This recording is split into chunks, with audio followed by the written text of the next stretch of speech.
बच्चों, कैसे हैं आप सब? I hope you all are fine. बच्चों, अब हम हमारे तीसरी क्वालिटेटिव प्रॉपर्टी पे जा रहे हैं। हमारी थर्ड क्वालिटेटिव प्रॉपर्टी क्या है? Depression in freezing point. अब इससे पहले क्या देखा था? Elevation in boiling point. पानी में नमक ऐड करने पर क्या हो रहा था? उसका बॉइलिंग पॉइंट बढ़ जा रहा था। मतलब 100 डिग्री सेल्सियस पे पानी उबलता है, लेकिन नमक डालने पर अब वो सोल्यूशन बन गया है, तो वो 100 डिग्री नहीं, 100 डिग्री सेल्सियस से ऊपर टेम्परेचर पे उबलना शुरू होगा। बात समझ में आ रही? क्लियर है? चलो भाई, अब हम पढ़ने जा रहे हैं डिप्रेशन इन फ्रीजिंग पॉइंट। तो एक और चीज भी होती है, जब आप पानी में नमक डाल देते हैं। अच्छा, मुझे पहले बताओ, पानी कितने टेम्परेचर पे फ्रीज होता है? तो आप सब बोलेंगे 0 डिग्री सेल्सियस पे क्या हो जाता है? उसका फ्रीजिंग पॉइंट होता है।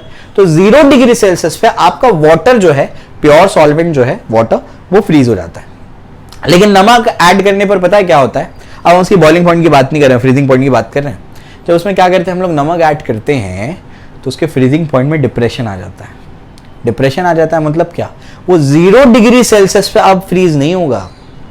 अब 0 डिग्री सेल्सियस पे भी वो लिक्विड ही बना रहेगा। उससे और नीचे टेम्परेचर आपको लेकर जाना पड़ेगा। एक ऐसा भी मिक्सचर होता है जिसमें आप पानी और नमक को ऐड करो तो उसको -21 डिग्री सेल्सियस तक आपको लेके आना पड़ता है, तब उसके बाद वो फ्रीज होगा।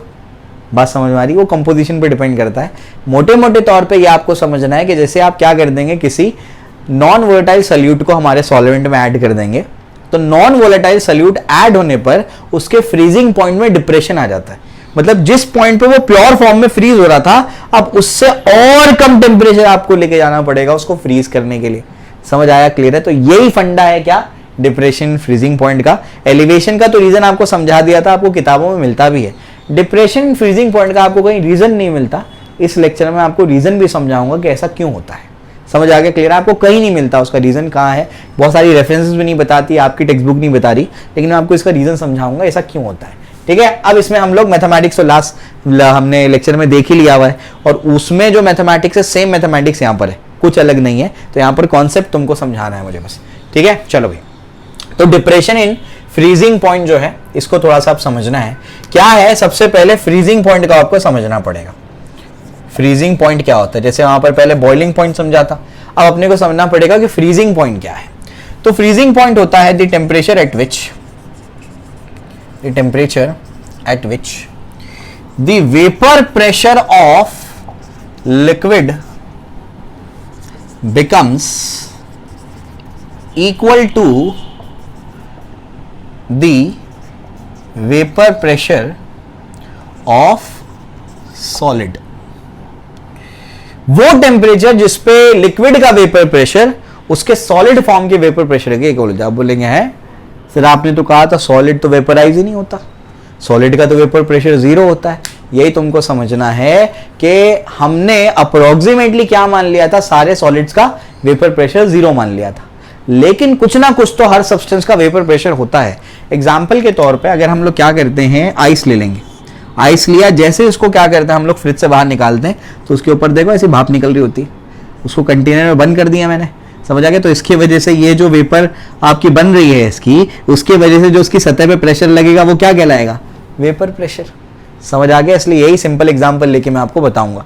क्लियर हो गया? समझ आ गया? तो सॉलिड का भी कुछ ना कुछ वेपर प्रेशर होता है।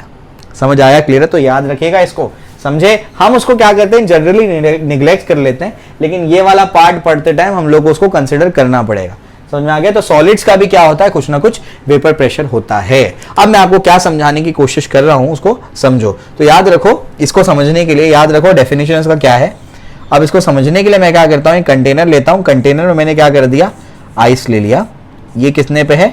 0 डिग्री सेल्सियस पे इसकी भाप बन रही होगी, और इसके वजह से क्या होगा, जो यहाँ पर वेपर्स बन रहे हैं वो आपका क्या है, यहाँ पर कुछ ना कुछ क्या करते होंगे, प्रेशर एक्सर्ट कर रहे होंगे। ये अपने को समझ में आता है। क्लियर है? ये अपना क्या है, आइस है बच्चों। क्या है?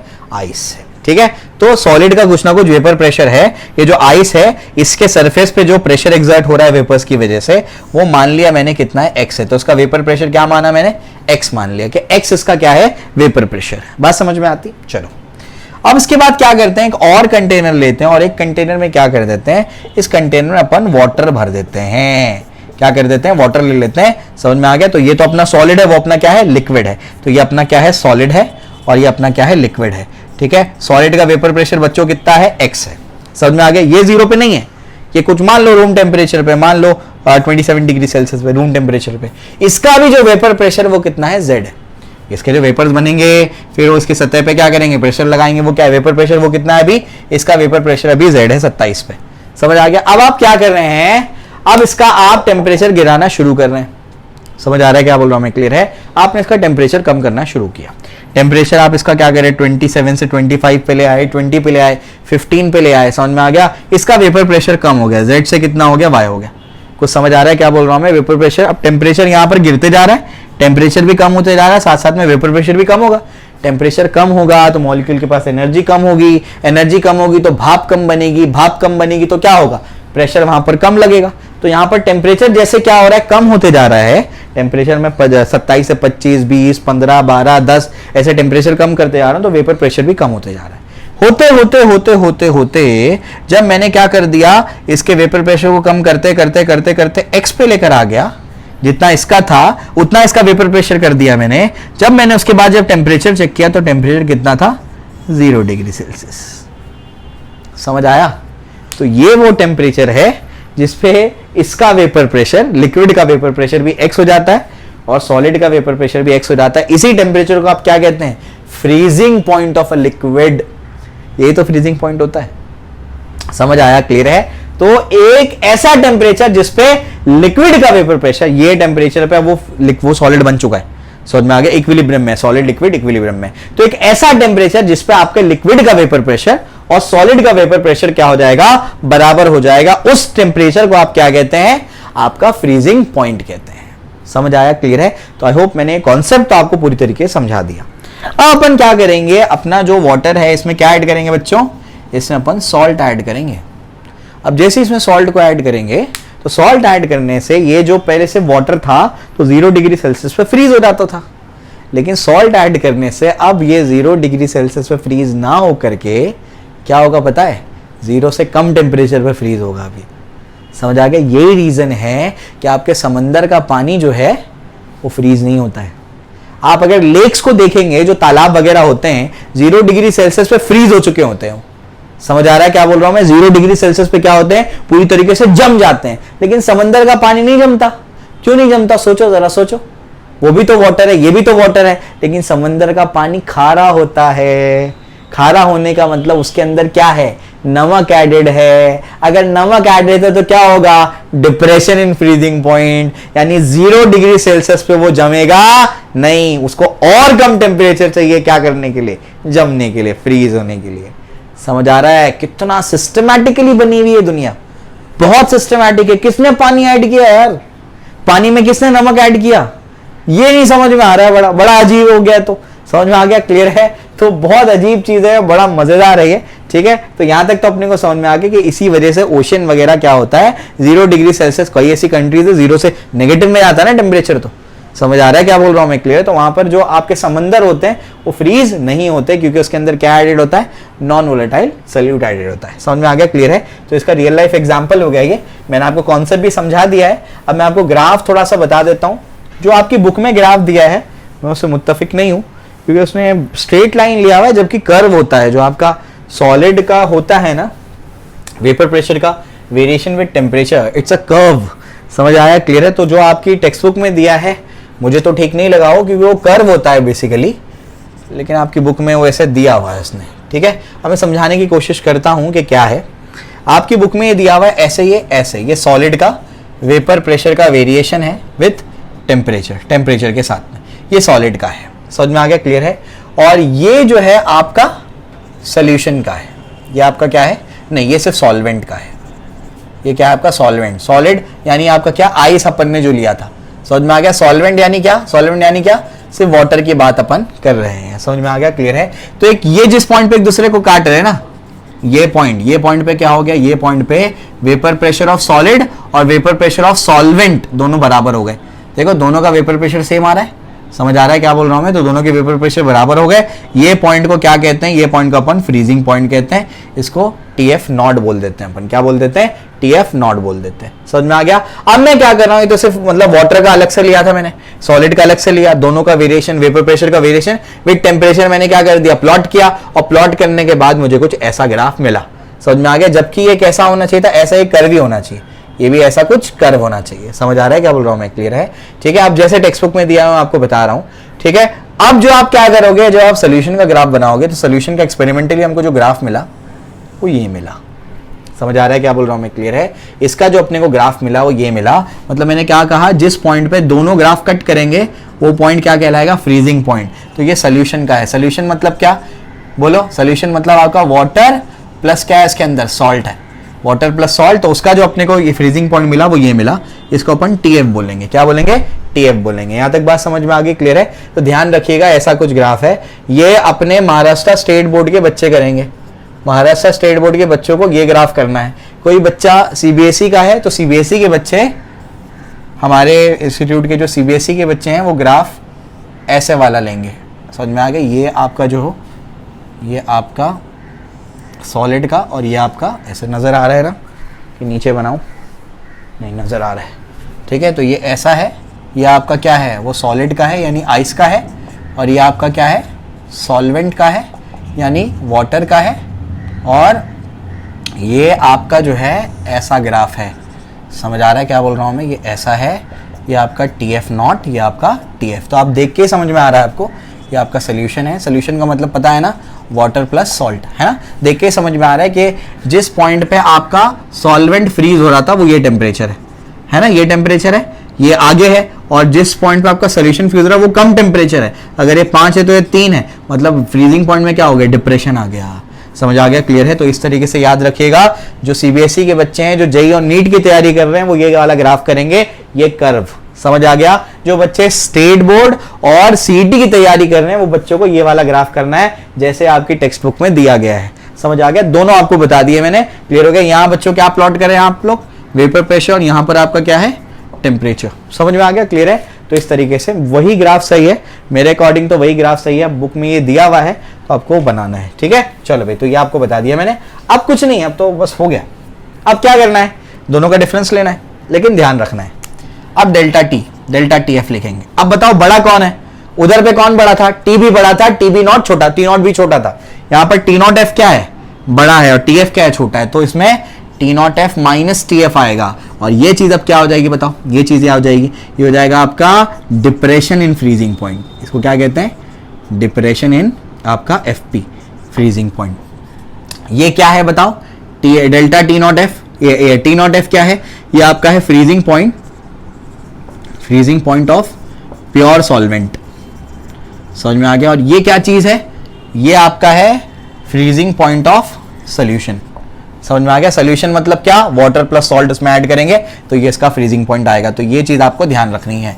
ठीक है, इसी को क्या कहते हैं, डिप्रेशन इन फ्रीजिंग पॉइंट। ये आपको मैंने समझा दिया। ये दोनों का यही है, यहां से यहां तक का ये क्या है, डेल्टा T नॉट F, और यहां से यहां तक का क्या है, TF। इन दोनों का जो डिफरेंस आया, और यही चीज क्या है, वो डेल्टा TF। समझ में आ गया, क्लियर है? तो इस तरीके से ये आपका ग्राफ है, और वो आपको मैंने समझा दिया। क्लियर हो गया?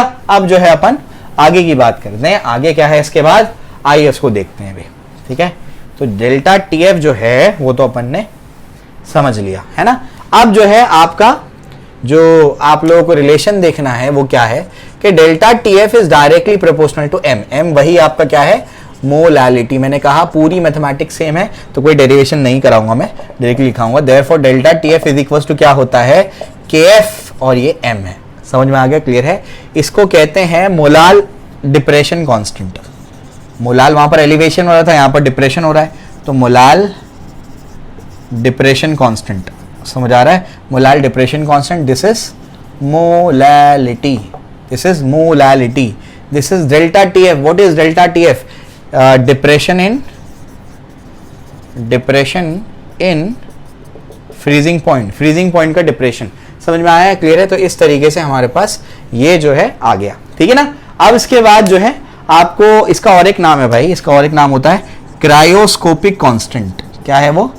Cryoscopic constant. और एक इसका नाम है क्रायोस्कोपिक कांस्टेंट। तो ध्यान रखिएगा इसका, समझे? कोई मैथमेटिक्स में नहीं जाऊंगा, सीधा ये आपको याद रखना है। क्वालिटेटिव प्रॉपर्टी के ये भी समझ में आ रहा है क्योंकि मोलालिटी पे डिपेंड कर रहा है। मोलालिटी यानी क्या, number of moles of solute पर, नंबर ऑफ सॉलिड पार्टिकल्स पे डिपेंड कर रहा है। वो वाला भी क्वालिटेटिव प्रॉपर्टी था आपका एलिवेशन इन बॉइलिंग पॉइंट। समझ में आ गया? यूनिट और डेफिनेशन खुद से करोगे, यूनिट और डेफिनेशन खुद से करोगे, जैसे लास्ट टाइम मैंने आपको कराया था। समझे? क्लियर हो गया? ये आपकी बुक में कहाँ तक दिया है वो बता दूं मैं। ये हो गया। इसके बाद क्या निकालना है? मोलार मास ऑफ सॉल्यूट निकालना है। सेम वही कैलकुलेशन है, तो वापस से मुझे लगता नहीं कि मुझे बताने की इसको जरूरत है। सेम वही कैलकुलेशन है, मोलार मास ऑफ सॉल्यूट, तो आप लोग उसको निकाल सकते हो मेरे हिसाब से। तो खुद से निकालो उसको और इसको आप लोग कॉपी कर लो। सेम वही फॉर्मूला है, कोई भी इसके अंदर डिफरेंस नहीं है। समझ आया? क्लियर है? तो जो कॉन्सेप्ट था वो बता दिया मैंने। एक चीज रह गई है, वो तो बहुत अहम है। मैं आपसे कह रहा था कि रीजन नहीं कोई समझाता है कि ऐसा क्यों हो रहा है। बॉइलिंग का तो एलिवेशन का समझ में आ रहा है, क्यों एलिवेट हो जाएगा बॉइलिंग पॉइंट, क्योंकि अब वेपराइज ही कम हो रहा है ना। अरे सरफेस पे मॉलिक्यूल ही कम है तो वेपर ही कम बनेगा, तो वेपर प्रेशर ही कम होगा। वेपर प्रेशर कम होगा तो क्या होगा? उसको बॉइल करने के लिए ज्यादा टेम्परेचर लगेगा। समझ में आ रहा है? इसका रीजन थोड़ा सा भी समझने की कोशिश करते हैं। इसका रीजन क्या है? होता क्या है, नमक ऐड करने पर क्या होता है? सबसे पहले आप क्या कर रहे हैं? आप टेम्परेचर को गिरा रहे हैं बच्चों, टेम्परेचर कम कर रहे हैं, तो मॉलिक्यूल्स की जो काइनेटिक एनर्जी होती है ना, काइनेटिक एनर्जी ऑफ मॉलिक्यूल वो भी कम हो जाएगी, है ना। काइनेटिक एनर्जी ऑफ मॉलिक्यूल्स भी क्या हो जाएगी? कम हो जाएगी।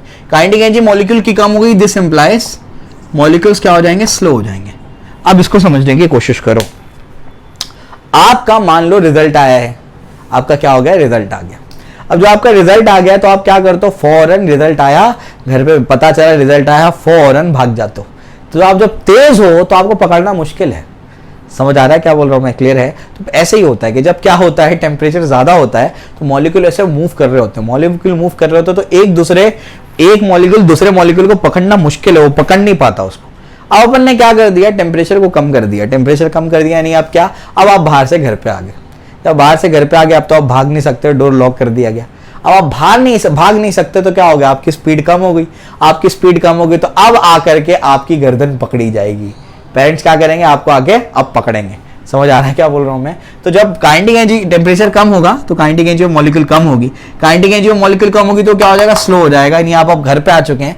अब जब वो स्लो हो जाएंगे तो एक मॉलिक्यूल ए का दूसरा मॉलिक्यूल ए पे क्या करेगा? हाइड्रोजन बॉन्डिंग की वजह से इसको अट्रैक्ट करेगा, इसको खींचेगा। हाइड्रोजन बॉन्ड होता है इनके बीच में, आपको पता होगा। नहीं पता तो ये क्या होगा? हाइड्रोजन बॉन्ड की वजह से क्या होगा? इसको खींचेगा। समझ में आ गया? तो जब आप टेम्परेचर कम करते हैं तो काइनेटिक एनर्जी मॉलिक्यूल कम होती है, उसकी वजह से मॉलिक्यूल स्लो होते हैं, और मॉलिक्यूल स्लो होने की वजह से आप हाइड्रोजन बॉन्ड की वजह से एक दूसरे से वो चिपकना शुरू हो जाते हैं। समझ में आ गया? स्टार्ट्स स्टिकिंग बोल रहा हूं मैं, बहुत ही लो लेवल का वर्ड है लेकिन अपने दिमाग में जाता है। Start sticking due to molecule start sticking due to hydrogen bonding. Hydrogen bonding की वजह से क्या होता है? वो स्टिक करना स्टार्ट करते हैं और एक लार्ज नेटवर्क बनाते हैं। उसी को क्या कहते हैं? स्टिक कर करके उसी को अपन क्या कहते हैं? फ्रीजिंग कहते हैं। टेम्परेचर कम किया, मॉलिक्यूल काइनेटिक एनर्जी कम हुई, स्लो हुए और एक दूसरे को स्टिक करना शुरू हो गए, तो पानी क्या बन गया? आपका बर्फ बन गया, लार्ज नेटवर्क बन गया मॉलिक्यूल्स का। समझ आ गया? अब सुनो, अब आपने क्या कर दिया? इसके अंदर डाल दिया NaCl यानी नमक।